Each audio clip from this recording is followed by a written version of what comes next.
आओ आओ, दोनों का गृह प्रवेश हो गया है। अब से ये घर तुम दोनों का हुआ। सबसे ज्यादा प्रीति तेरा, क्योंकि ये घर के खाने बनाने से लेकर झाड़ू पोछे सिंक में बर्तन रखने का काम सब तेरा है। माँ जी, जेठानी और मेरी एक साथ शादी हुई है, तो हम दोनों मिलकर रसोई संभाल लेंगे ना। Mummy ji is right. अपने दिमाग से ये फितूर निकाल दो कि मैं यहाँ कोई भी काम करूँगी। मैं यहाँ इतने दहेज लेकर आई हूँ, नौकरानी की पोस्ट करने नहीं आई हूँ। इसके लिए तुम परफेक्ट हो। मतलब माँ जी, आप मुझे एक गरीब की नजर से देख रही हैं? अ, अ, ताज्जुब मत हो।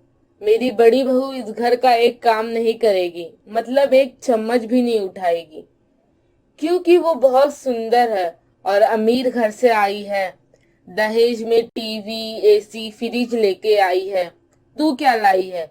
दो जोड़ी कपड़े में अपना सड़ा सा बैग लेकर आ गई। बस तूने क्या सोचा मैं तुझे शहजादी बना के रखूंगी? बिल्कुल नहीं। माँ, ये सब क्या है? आप कैसी बातें कर रही हो? तू बीच में मत बोल। तू चाहता था मैं तेरी पसंद की लड़की से शादी कराऊं, वो भी काली से। मैंने कर दी। अब सास बहू के बीच टांग अड़ाने का कोई मतलब नहीं है। कोई बात नहीं विजय जी, माँ जी ने कुछ गलत थोड़ी कहा है। घर के काम मुझे वैसे भी करने थे, मैं अभी सब कुछ कर दूंगी। पर माँ जी, मुझे ये नहीं पता था कि आपने मुझे अपनाया नहीं है। मेरे कालेपन और गरीबी से आपको इतनी परेशानी है। देखा मम्मी जी, इसने आते ही घर में उल्टा बोलना शुरू कर दिया। अरे ये गरीब लोग ऐसे ही होते हैं। जाओ सब अपने कमरे में आराम करो। और तू प्रीति, यहाँ सारा सामान समेट जो फैला हुआ है। फिर प्रीति हॉल की सफाई करती है और सब अपने कमरे में सो जाते हैं।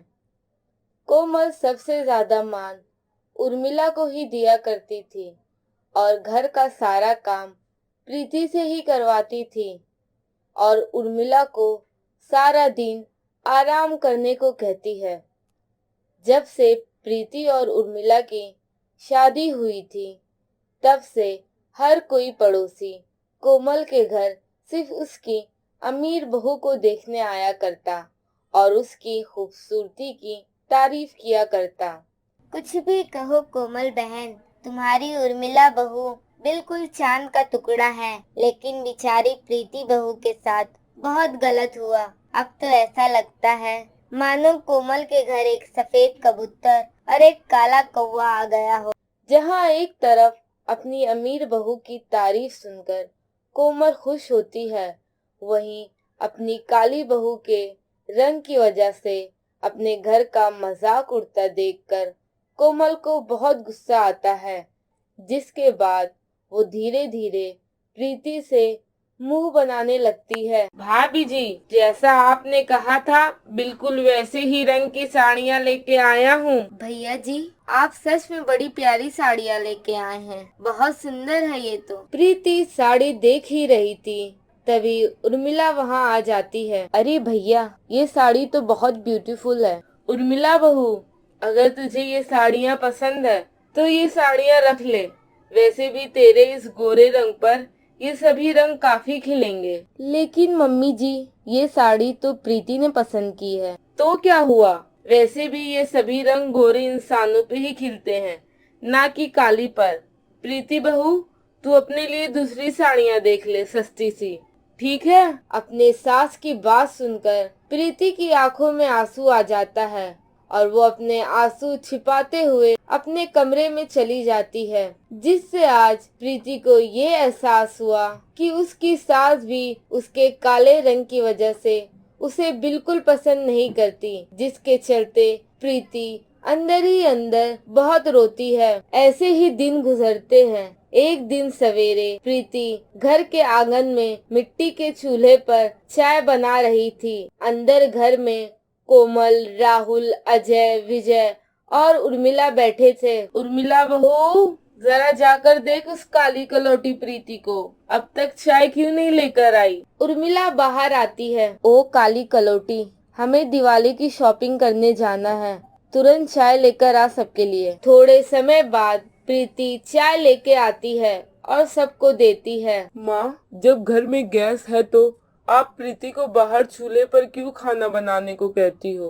प्रीति को बाहर कितनी धूप लगती है। चूल्हे पर खाना बनाने से मर नहीं जाएगी तेरी काली कलौटी पत्नी। गैस के दाम कितने महंगे हो गए, पता है ना? चलो मम्मी जी, हम दिवाली की शॉपिंग करने जाते हैं। मैं तो अपने लिए बढ़िया बढ़िया कपड़े और गहने खरीदूंगी। हाँ मेरी प्यारी बहू, तुझे जो खरीदना है खरीद लेना। अच्छा माँ, हम अपने काम पर जा रहे हैं। अजय, विजय और राहुल रोज की तरह अपने काम पर चले जाते हैं। मम्मी जी, मैं 2 मिनट में तैयार होकर आती हूँ। उर्मिला तैयार होने चली जाती है और थोड़े समय बाद वो बाहर आती है। अब चले या कुछ और करना बाकी है? नहीं माँ जी, अब कुछ नहीं है, चलिए। अरे तू कहाँ आ रही है कबाब में हड्डी? माँ जी, दिवाली शॉपिंग करने। मुझे भी अपने लिए नए कपड़े और कुछ गहने लेना है। ओ काली कलौटी, पैसे क्या तेरे मायके से लाई है तू, जो हम तुझे मुफ्त में शॉपिंग करवाएंगे?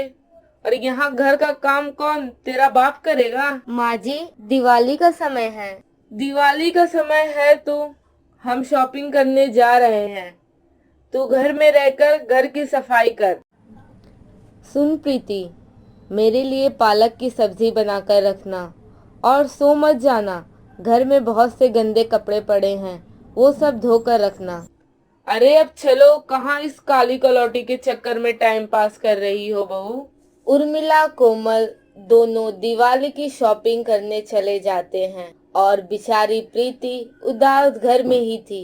तभी प्रीति घर की सफाई करने लग जाती है। यहाँ कोमल और उर्मिला बाजार में दिवाली की शॉपिंग करने लगते हैं। दोपहर के समय प्रीति ने पूरे घर की सफाई कर ली थी। कितनी थकान लग रही है। सवेरे से काम करते करते हालत खराब हो गई है मेरी। अब इतने सारे कपड़े भी धोने हैं, क्या करूं?